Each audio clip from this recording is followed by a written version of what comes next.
Hi there, hello again from Melbourne Airport. Today I'm going to be flying to Singapore on a Qantas A330 in economy class.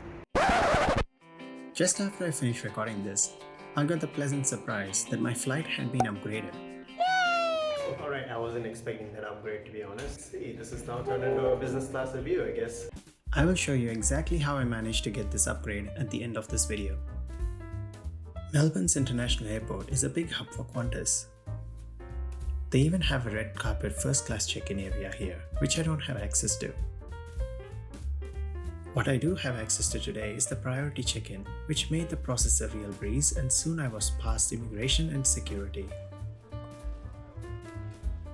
One of the best things about Melbourne's International Airport is how we don't have to take laptops out of bags here. I wish more airports offer this feature. Anyway, it's time to go and check out the lounge for the day, and I thought that I had two options. Now normally when you're flying on Qantas, you could access the Emirates lounge as well, which is the one you see behind me. At this time there are no Emirates flights out of Melbourne, so it's actually closed. So I make my way to the Qantas Business lounge, which is located in the lower level of the airport. Being in the lower level, the lounge can feel like a dungeon sometimes, with no tarmac views. But it is actually quite nice. The lounge offered quite a variety in seating areas, including workspaces with power ports, dining zones, as well as high bar style tables. This is the lunch service on offer on the day. Not lavish like some of the other lounges, but quite sufficient for a quick bite. I decided to try out the plate for the day, which was the vegetarian dumpling. I enjoyed this while reminiscing about this vaguely familiar panoramic train. As with most lounges these days, the Qantas lounge is no different in offering shower facilities which were quite clean. My flight was soon called for boarding, and I made my way to Gate 8 where this Airbus A330 was waiting for me. Here we go, first time on Qantas Business Class. How are you? Good, thanks. 3Ks cross out and left. Thank you. The A330-200 is the workhorse of the Qantas fleet, with 16 of them in service. The international variant features 271 seats, with 27 in business and the rest in economy. The business class follows the now industry standard 1-2-1 layout, and my seat for the day was 3K. Here's a look at the Qantas Business Suite, which is what Qantas refers to this product as. If you are new to this channel, please consider liking this video and perhaps subscribing to our channel. It really helps us reach more people and continue making videos like this for you. The A330 might not be the latest and greatest aircraft in the Qantas fleet, but it still features a flat bed seat. The odd numbered seat is closer to the aisle, but I didn't have much choice with seat selection as the flight was full. If you are a couple, you might be tempted to go for the middle seats, but note that they are not actually that close to each other. Upon boarding, I was greeted warmly by the crew, and a pre-departure beverage was offered. I was optimistic about my chances of finally getting an in-flight pajama, but I was told that they are not actually offered on day flights. Instead, waiting for me at the seat was the Amenity kit, a pillow, the mattress topper, and a blanket. The seat itself comes with quite a large legroom of 80 inches, but they can feel a bit narrow at the legs. Each seat has a 16-inch touchscreen. Next to the screen, there was a small storage for magazines. The side panel was quite decent size and could be used as a workstation.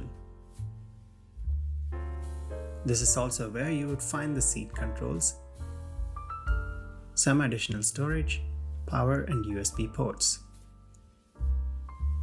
Additional amenities like the headphone can also be found here. Upon checking out the features of the seat, the only downside that I could think of was the minimal privacy that it offers. As the now very familiar safety video began to roll, it was time for pushback.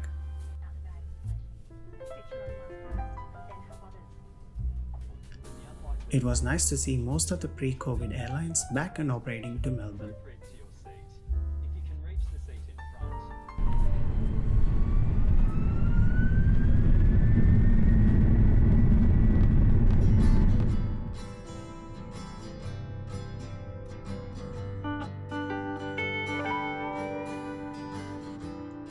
Today's flight to Singapore is just 7 hours long, and so it's time to get started on the menu.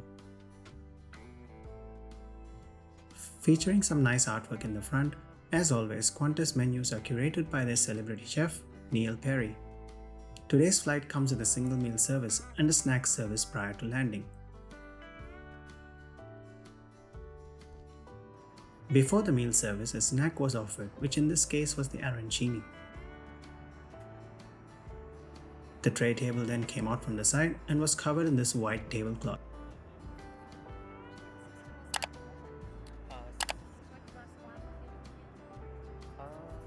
One is enough. After contemplating a little, I decided to go for the Bannockburn chicken skewers, which turned out to be a no-brainer. During several of my previous flights at Qantas, I was always disappointed by their catering, but this was something else. The chicken was full of flavor and the spiced cauliflower complemented the flavors quite well. The starter itself was accompanied with some salad and bread. For the mains, I went for the salmon, which was a little bit on the drier side but not too bad.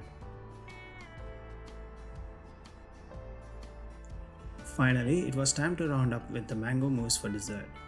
It was not just a visual treat, as it also tasted quite well. Overall, this was an excellent meal service to start off the flight. During the gaps in between the meal service, I checked out the entertainment screen, which was fairly easy to use. The content was also pretty reasonable. I mean, don't come here expecting Emirates ICE, and you'll be fine. For some reason, my screen decided to crash just before landing, and it took a while for the crew to get it to reset. No one else was having this issue, so I'm going to just say it was just my bad luck. After the meal service, the crew kindly helped me turn the seat into a lie-flat position, and here's what it looks like. It does have a slight incline to it.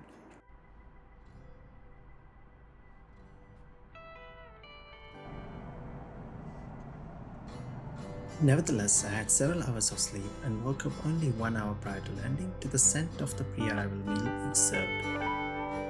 Once again, the spinach and phyllo pie was well presented, along with an assortment of vegetables and a salad.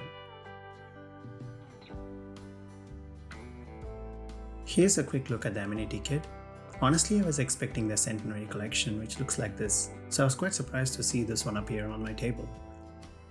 The contents were from the Australian brand Lithia and featured most of the standard items that you would expect.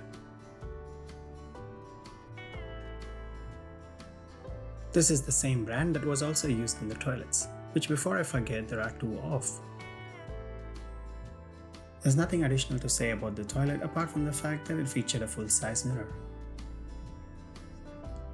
I can't believe 7 hours of this flight went by so quickly, and we are already approaching Singapore.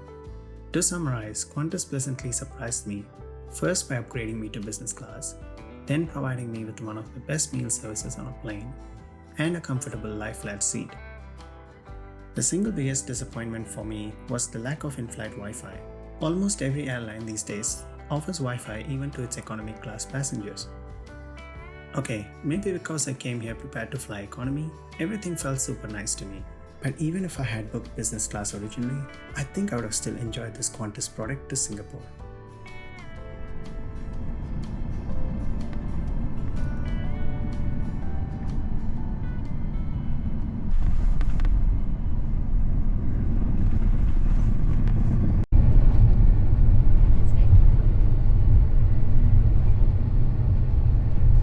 On behalf of all of us here at Qantas and One World, thank you for choosing to fly with us today. If you're visiting Singapore, we hope you enjoy your stay, and of course those returning, welcome home.